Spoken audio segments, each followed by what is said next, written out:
A block is placed on a rough plane whose inclination to the horizontal theta can be varied. The angle of repose is 30 degree. The graph that correctly indicates the variation of friction force F between the block and the plane with theta is. ठीक है, सो इन चारों में से कौन सा graph correct है ये हम लोग को बताना है फ्रिक्शन फोर्स एंड थीटा के बीच में. ठीक है, सो देखिए केस कुछ इस तरह से है कि एक ब्लॉक है जो कि एक rough plane, this plane is rough, इस पर प्लेस्ड है. ठीक है, and this plane makes an angle theta with the horizontal.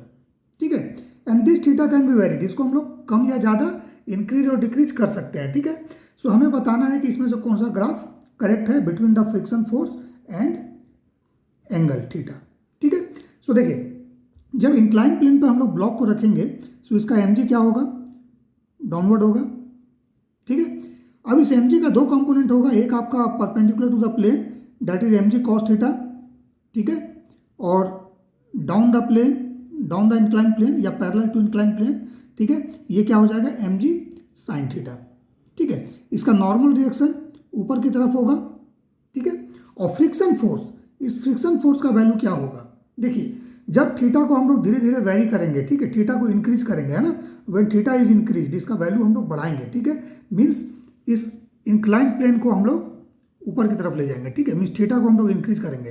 तो एक पोजीशन ऐसा आएगा जब ये ब्लॉक क्या होगा, जस्ट स्लाइडिंग करना स्टार्ट करेगा. ठीक है, so angle at which sliding of the block just start, that angle is known as the angle of repose. ठीक है, सो जहां पर स्लाइडिंग स्टार्ट होता है. ठीक है, सो अगर स्लाइडिंग नहीं हो रहा है दैट मीन्स इस एम साइन थीटा को काउंटर बैलेंस करने के लिए कोई तो फोर्स है, that is the force of friction, क्योंकि ये सरफेस रफ है. ठीक है, सो फ्रिक्शन फोर्स जब स्लाइडिंग नहीं होता है सो उस समय फ्रिक्शन फोर्स किस तरह का होता है, that is the static friction force, है ना, स्टैटिक फ्रिक्शन फोर्स.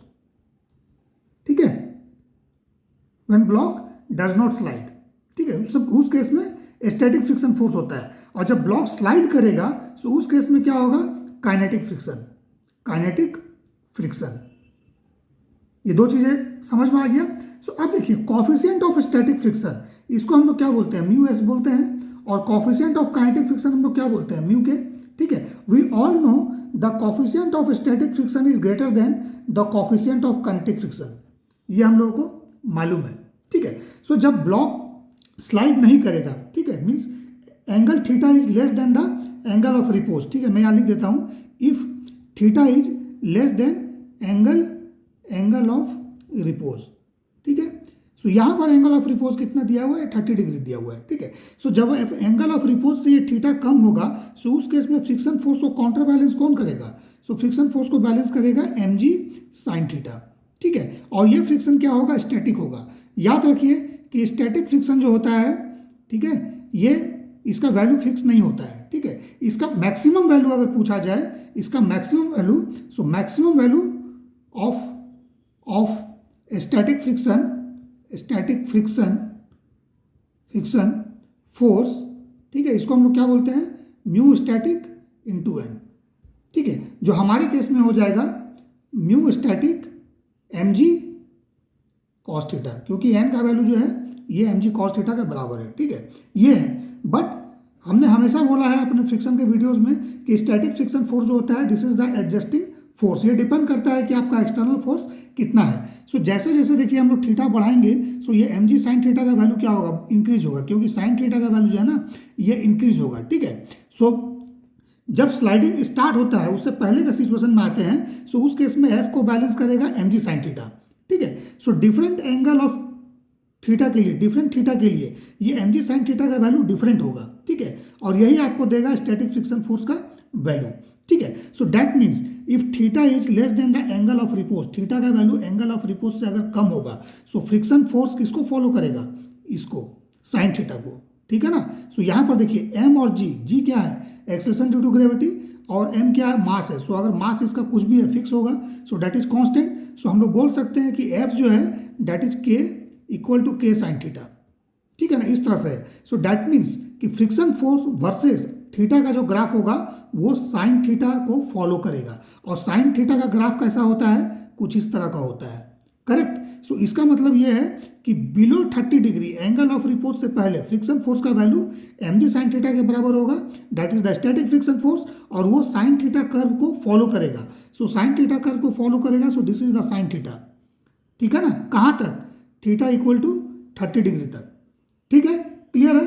अब देखिए जैसे ही थीटा ग्रेटर देन 30 डिग्री होगा क्या होगा, स्लाइडिंग स्टार्ट हो जाएगा, स्लाइडिंग स्टार्ट्स, ठीक है। सो जब स्लाइडिंग स्टार्ट हो जाएगा सो उस केस में हमारा कौन सा फ्रिक्शन एक्शन में आएगा, that is the kinetic friction, ठीक है। सो जब काइनेटिक फ्रिक्शन एक्शन में आएगा सो उस केस में जस्ट आपका जो एफ का वैल्यू होगा, एफ का वैल्यू ये क्या होगा, this is mu kinetic into N, ठीक है, और म्यू काइनेटिक और एन का वैल्यू क्या होगा, mg cos थीटा,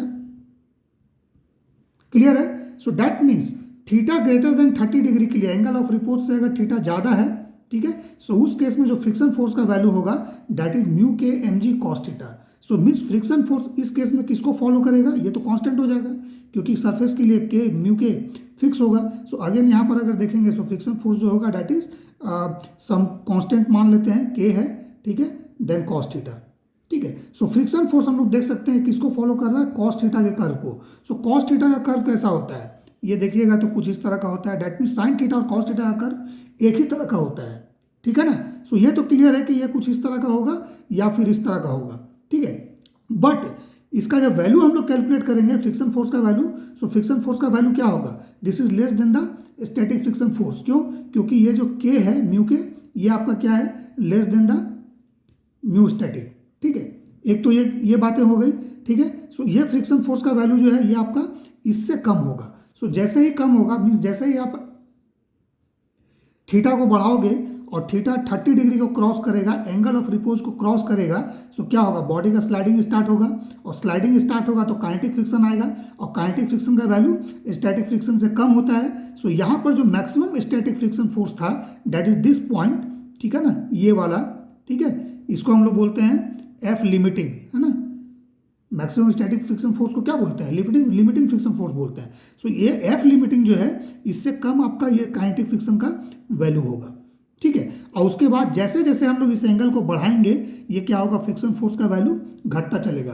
क्यों घटेगा, क्योंकि देखिए जैसे जैसे cos थीटा, है ना, cos थीटा में थीटा का एंगल आप बढ़ाते हो, सो cos थीटा का वैल्यू क्या होता है, H theta increases, cos theta decreases, है ना। क्यों, क्योंकि देखिए cos 0 डिग्री का वैल्यू ये 1 होता है, बट cos 90 डिग्री का वैल्यू क्या होता है, ये आपका 0 होता है, ठीक है ना, क्लियर है। सो एक सिचुएशन ऐसा आएगा जबकि ये जो प्लेन आप देख रहे हो ये क्या होगा, ये इस तरह से वर्टिकल हो जाएगा, ठीक है ना, वर्टिकल हो जाएगा, ठीक है। सो वर्टिकल हो जाएगा, सो ब्लॉक इस तरह से होगा। सो ब्लॉक जब इस तरह से रहेगा सो इस ब्लॉक पर नॉर्मल रिएक्शन क्या होगा, ये तो 0 हो जाएगा ना, ठीक है। सो ये ब्लॉक का क्या होगा, फ्री फॉल होगा, और जब नॉर्मल रिएक्शन आपका 0 हो जाएगा, ठीक है, सो फ्रिक्शन फोर्स क्या होता है, ऊपर की तरफ इसमें होगा, सो फ्रिक्शन फोर्स का वैल्यू क्या होगा, म्यू इंटू एन, क्लियर है, ठीक है। अभी हम यहाँ पर काइनेटिक या स्टैटिक कुछ नहीं ले रहे हैं, मान लीजिए म्यू इंटू एन है। सो नॉर्मल रिएक्शन 0 है इसलिए म्यू इंटू एन क्या होगा, ये 0 होगा। सो दैट मीन्स फ्रिक्शन फोर्स क्या होगा, 0 होगा। So when theta becomes 90 degree so friction force का वैल्यू क्या होगा, 0 हो जाएगा, ठीक है। सो ग्राफ किस तरह का होगा, इस तरह का होगा, क्योंकि ये cos थीटा को फॉलो कर रहा है, ठीक है, और 90 डिग्री पर फ्रिक्शन फोर्स का वैल्यू 0 हो जाएगा। सो आई होप ये क्लियर हो गया होगा कि ग्राफ इसमें कौन सा होगा, ठीक है। सो ऐसे भी अगर एंगल ऑफ रिपोज का कंसेप्ट आपको याद है इंक्लाइन प्लेन के लिए, तो उसमें देखते हैं हम लोग ट्रिग्नोमेट्रिक टर्म आता है। सो ट्रिग्नोमेट्रिक टर्म आता है तो ग्राफ तो यही पॉसिबल होगा, ठीक है। ये सारा स्ट्रेट लाइन है, सो स्ट्रेट लाइन है मीन्स फ्रिक्शन फोर्स जो है ना ये कुछ क्या बोलेंगे इसको, m इंटू एक्स फॉर्म का होना चाहिए, y equal to M X form का, ठीक है। सो ठीक है, सो स्ट्रेट लाइन का इक्वेशन यही होता है ना, y equal to M X. So ये स्ट्रेट लाइन है, सो स्ट्रेट लाइन है, इसका मतलब इस तरह का कुछ फ्रिक्शन फोर्स का फॉर्मूला बनना चाहिए जो स्ट्रेट लाइन को फॉलो करे। सो ये नहीं हो सकता है, ये भी नहीं हो सकता है, ये भी नहीं हो सकता है, क्योंकि ये इंक्लाइन प्लेन के लिए, याद रखिएगा, ठीक है।